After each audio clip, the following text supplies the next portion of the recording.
Hello students, कैसे हैं? मैं प्रांत सर फिर से आपके साथ। आज हम लोग देखेंगे प्रकाश परावर्तन तथा अपवर्तन में अवतल लेंस के द्वारा किरण आलेख बनाने के नियम। इसमें पहला जो है पॉइंट, बीम से मुख्य अक्ष के समानांतर आने वाली प्रकाश किरण परावर्तन के पश्चात मुख्य फोकस से गुजरती हुई प्रतीत होती है। तो बीम के मुख्य सबसे पहले इसमें अवतल लेंस बनाएंगे। अवतल लेंस इस प्रकार से बनेगा, ये है अवतल लेंस।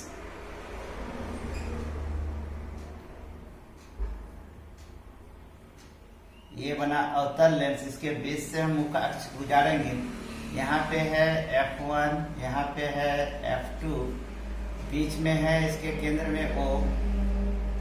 अब बोल रहा है इसमें बीम के मुख्य अक्ष के समानांतर, इस बीम के मुख्य अक्ष के समानांतर प्रकाश किरण जब गुजारते हैं इस प्रकार से, तो प्रकाश किरण परावर्तन के पश्चात मुख्य फोकस से ये इस प्रकार से गुजर जाएगी। लेकिन जब हम इसको इसके पीछे वाले को डॉट डॉट करके मिलाएंगे तो ये क्या होगा, F1 पे आता हुआ प्रतीक दिखाई देगा। तो F1 हम इसको यहाँ पे कर देते हैं, तो F1 पे ये आता हुआ दिखाई देता है। तो ये था इसका पहला मुख्य नियम, जो बीम के मुख्य समानांतर से आएगी और मुख्य फोकस से गुजरती हुई दिखाई देती है। सेकेंड, मुख्य फोकस से गुजरने वाली प्रकाश किरण परावर्तन के पश्चात मुख्य अक्ष के समानांतर निकलती हुई दिखाई देगी। जैसे इस प्रकार से ये बना लेते हैं अवतल लेंस। अब ये क्या हो रहा है, मुख्य फोकस से गुजरने वाली। तो अगर हम इसके मुख्य फोकस से गुजार रहे हैं तो ये है इसका मुख्य फोकस F2। प्रकाश किरण को हम इस प्रकार से लाएंगे और ये क्या होगा, मुख्य फोकस से गुजरती हुई अगर है मुख्य फोकस से तो ये कुछ इस प्रकार से आएगी। इसको थोड़ा सा साइज में बड़ा करेंगे।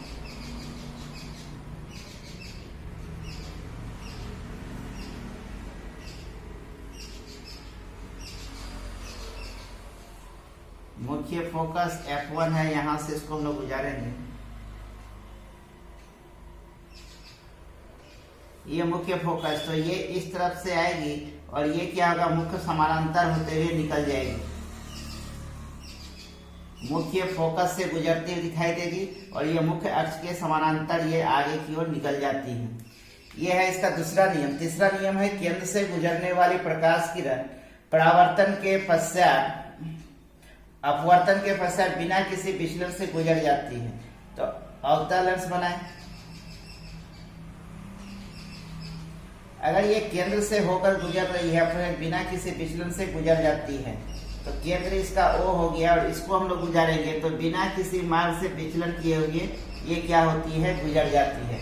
तो ये 3 नियम था, जिससे हम लोग क्या करेंगे आगे दो, इसमें अवतल लेंस में 2 वस्तु पे रख के हम लोग अध्ययन करते हैं।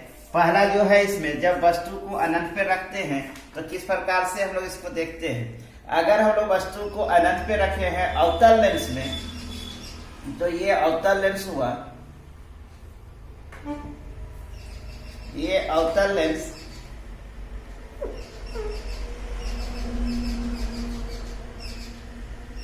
लेंस हुआ जब वस्तु अनंत पे है। जब कहीं इधर वस्तु कहीं पे है, वस्तु अनंत पे है, तो हम लोग क्या करते हैं, पहला जो नियम था कि इसको हम लोग मुख्य अक्ष के समानांतर गुजारते हैं।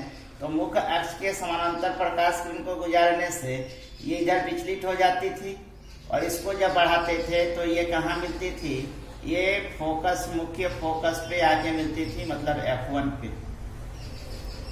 दूसरा जो नियम हम लोग करते हैं इसमें देखते हैं, फिर हम लोग यहाँ से एक मुख्य फोकस से गुजारेंगे और इसको भी हम लोग क्या करेंगे, इस तरह से लाएंगे और ये विचलित हो जाएगी इस डायरेक्शन में, और इसको अगर मिलाते हैं तो ये दोनों पीछे की ओर जाके मिलेगी मुख्य फोकस से यहाँ पे।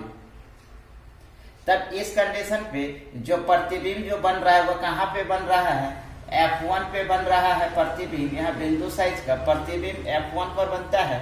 प्रतिबिंब अत्यधिक छोटा बनता है, यहाँ पे ये बिंदु साइज का बन रहा है अत्यधिक छोटा, और प्रतिबिंब आभासी और छोटा बनेगा।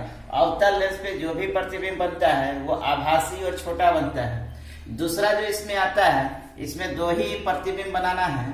दूसरा हम लोग बना रहे हैं जब वस्तु अनंत तथा केंद्र O के बीच में है, तो ये हो गया अनंत कहीं और यहाँ पे O है, तो वस्तु को हम लोग क्या कर रहे हैं, यहाँ पे रख रहे हैं O और अनंत के बीच में। अब हम इसमें से प्रकाश किरण को गुजारते हैं, मुख्य फोकस से होकर गुजरेगी तो ये इस प्रकार से निकल जाती है। जब हम इसको पीछे की ओर डॉट डॉट करके मिलाएंगे तो ये F1 पे आके मुख्य फोकस से आके मिलेगी। और अब अगर केंद्र से होकर गुजारते हैं, इसके केंद्र से होकर गुजार रहे हैं तो बिना किसी विचलन से क्या होता है, ये आर पार हो जाती है। तब यहाँ पे जो प्रतिबिंब जो बन रहा है, ये दोनों एक दूसरे को काट रहे हैं, इंटरसेक्ट कर रहे हैं, तो ये प्रतिबिंब यहाँ पे बनेगा। ये ए है, ये बी है, तो ये ए डैश और बी डैश बना, तो प्रतिबिंब बनेगा कहाँ पे, ये हो जाएगा F1 और ये है O, तो F1 और O के बीच में प्रतिबिंब बनता है। तो यहाँ पे लिखे हैं प्रतिबिंब F1 तथा O के बीच में बनता है। प्रतिबिंब वस्तु की आकार से छोटा, इतना बड़ा वस्तु है तो वस्तु की आकार से ये छोटा बनता है, और प्रतिबिंब आभासी और सीधा बनता है, क्योंकि ये इस तरफ से बन रहा है इसलिए आभासी और सीधा बनता है। तो ये था अवतल लेंस द्वारा बने प्रतिबिंब के नियम, और उसके रखे प्रतिबिंब को हम लोग किस प्रकार से डिनोट कर रहे हैं। तो मिलते हैं अपने नेक्स्ट वीडियो में, तब तक के लिए थैंक्स।